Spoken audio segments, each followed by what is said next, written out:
Halo Sobat Masa, balik lagi sama gue, Aven. Nah, di film kali ini gue akan membahas Jandara. The Beginning adalah film yang dirilis di Thailand pada tahun 2012. Dengan mengusung genre drama erotis, film ini nyeritain kisah seorang anak yang tumbuh di keluarga terpandang. Namun hidupnya penuh dengan kepedihan, sampai akhirnya seorang tante mantap datang dan membangkitkan gairahnya. Sebelum menonton video ini, jangan lupa untuk subscribe supaya kalian gak ketinggalan video-video terbaru dari kita. Gue Aven, selamat datang di Lini Masa.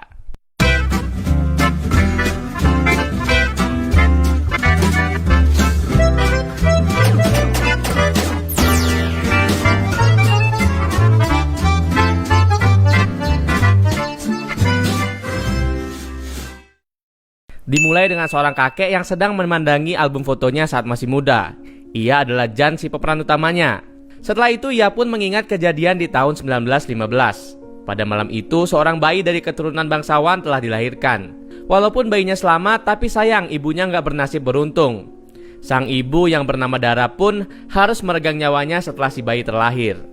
Kejadian itu pun ngebuat si ayah yang bernama Wisnan marah besar. Awalnya dia mau ngebunuh anak yang dianggap sial itu, namun ibunya berhasil memenangkannya. Setelah itu Wisnan pun malah mengutuk anaknya sendiri di tengah guyuran hujan. Dan anak itu pun ia namakan Jan.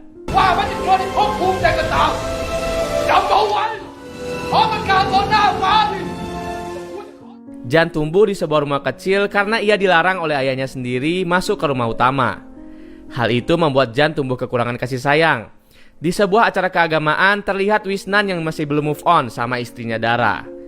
Hal itu pun ngebuat dia bersumpah untuk gak lagi nikah seumur hidup. Tapi sumpahnya itu gak berlangsung lama, karena tiba-tiba seorang wanita cantik bernama Wat datang. Wat ini sepupu ibunya sendiri, dan karena Wat ngerasa iba dengan kondisi Jan yang gak keurus, ia pun memutuskan untuk ngerawat Jan seperti darah dagingnya sendiri. Suatu hari neneknya Jan ada urusan yang ngebuat dia mesti keluar kota untuk jangka waktu yang lama. Hal itu ngebuat Pijit, nama neneknya itu, ngoper kekuasaan ke Wisnan untuk beberapa saat. Dan hal itu pun dimanfaatin Wisnan dengan sebaik mungkin. Setelah mamanya udah pergi, Wisnan pun mulai ngajak para pelayan di sana bergenjot ria dan muasin dirinya. Gak cuman itu aja, karena setelah semua pelayan udah dicobain satu-satu, dia pun ngelanjutin perjalanan lendirnya itu dengan ngegodain Wat. Meskipun awalnya Wat gak mau, tapi akhirnya dia pun ngizinin Wisnan untuk nyicipin serabi lempitnya yang masih segel. Dengan syarat, Wisnan gak boleh ngehukum Jan lagi, dan Jan bisa tumbuh layaknya anak-anak yang lain. Karena konaknya udah gak ketahan banget, akhirnya Wisnan pun ngiyain syarat itu dan mereka berdua pun ngelakuin pagelaran budaya. Kabar kehamilan Wat pun didengar Pijit dengan kepulangannya. Pijit ngerasa kesel banget sama Wisnan sampai berniat membunuhnya. Dia pun ngedatengin Wisnan dengan senapan, tapi niatnya itu sekejap hilang setelah nyiduk anaknya yang lagi bergenjotan bersama pelayan. Bahkan, Wisnan juga pamerin senapan dagingnya ke sang ibu tanpa rasa malu. Pijit pun akhirnya kabur di sana dan ninggalin Wisnan gitu aja. Dan singkat cerita, Wisnan pun menjadi penguasa tetap di sana.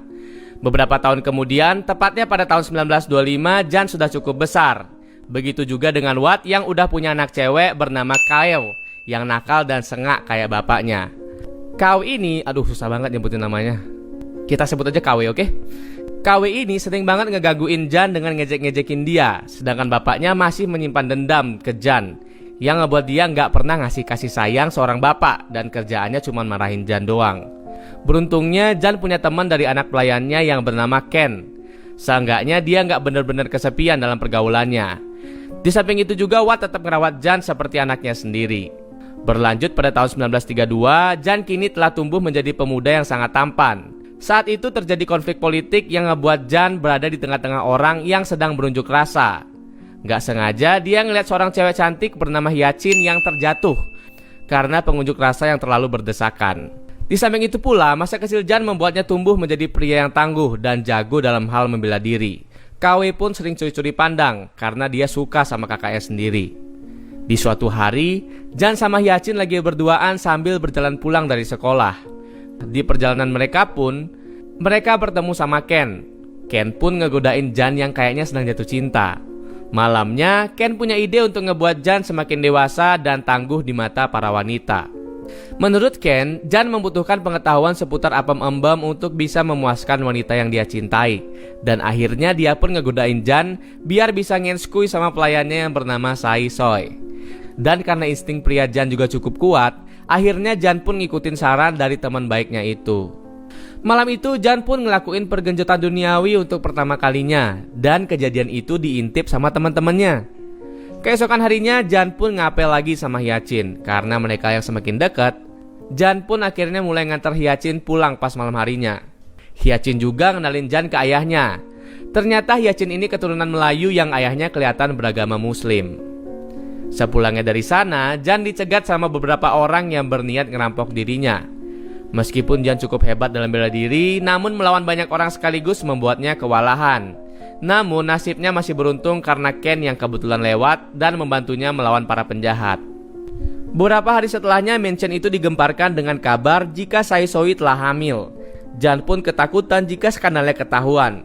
Namun Ken menenangkannya dengan bilang jika Sai Soy itu tante-tante yang haus akan belayan. Jadi yang makai bukan cuma dia doang. Setelah itu pula terlihat Wisnan yang baru pulang dari perjalanan bisnisnya.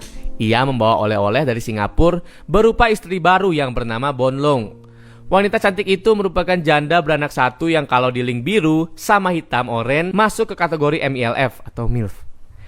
Kehadiran Bonlong pun jadi bom waktu untuk Watts. Karena sekarang dirinya udah gak diperduliin lagi sama Wisnan yang asik berduaan sama janda anak satu itu. Suatu kali Bonlong datang ke kamarnya Jan.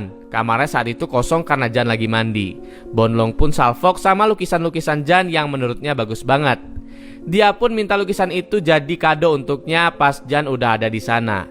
Awalnya Jan gak ikhlas mau ngasih gambarannya ke Tante Girang itu.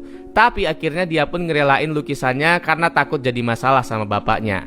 Sayangnya buku itu gak berada lama di tangan Bonlong karena KW keburu nyuri buku itu. KW yang diam-diam suka sama si Jan ngeliatin buku itu yang perlahan-lahan ngebuat apem embemnya jadi basah. Di sisi lain, Bonlong yang terpesona dengan gambaran dari Jan ngungkapin hal itu ke Wisnan dan nyaranin Wisnan untuk kuliahin Jan di Inggris biar skill ngegambarnya Jan semakin mantap. Wisnan pun setuju dengan hal itu dengan syarat Jan mesti dapetin nilai yang bagus di sekolahnya. Jan yang tahu rencana Wisnan itu pun senang karena untuk pertama kalinya Pak Wisnan baik sama dia. Tapi di sisi lain, dia takut kalau bukunya itu lama-lama di tangan Bonlong. Akhirnya dia pun berniat untuk ngambil balik buku itu. Saat si Jan ngendap-ngendap ke kamarnya Bonlong, dia nggak nemuin apa-apa dan jadi bingung sendiri. Bonlong yang baru selesai mandi pun nyiduk Jan dan mereka berdua malah asik mengobrol.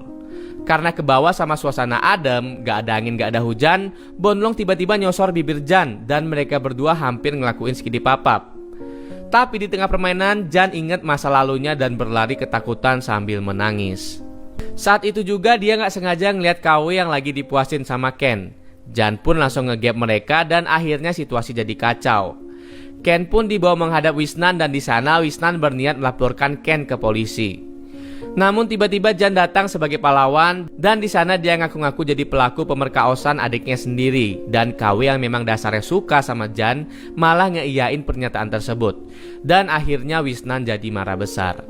Wisnan pun langsung ngambil senapan untuk balikin Jan ke sang pencipta. Tapi akhirnya dia selamat karena skill menembaknya Wisnan gak terlalu bagus dan pelurunya malah nyasar ke salah satu pelayan.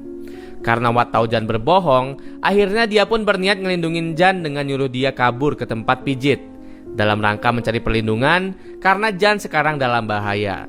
Saat Watt dan Ken lagi ngebantuin Jan berkemas, Ken pun cerita kalau sebenarnya KW lah yang ngegodain dia duluan. Padahal Ken udah bilang kalau dia lagi sakit. Tapi KW ini maksa untuk muasin apem embemnya malam itu juga.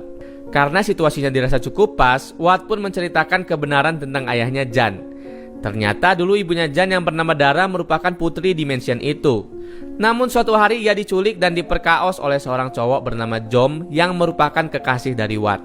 Karena kejadian itu, ibunya Jan pun hamil dan untuk menutupi aib itu, Wisnan dipilih untuk menikahi putri mansion itu. Namun kini Wisnan menjadi semena-mena dengan kekuasaannya dan membuat mansion menjadi kacau. Akhirnya Jan dan Ken pun berangkat ke stasiun bersama dengan Watt. Mereka juga sempat menemui Hyacin untuk berpamitan. Sebelum pergi dari kota kelahirannya itu, Jan berkata pada Watt keinginannya untuk mengganti nama belakang. Dan akhirnya Watt pun menyuruh memakai nama Dara, yaitu ibu kandungnya. Dan kini nama Jandara pun mulai dikenal. Film pun tamat. Itu dia alur dari film Jandara The Beginning, di mana ceritanya akan berlanjut pada film Jandara The Finale.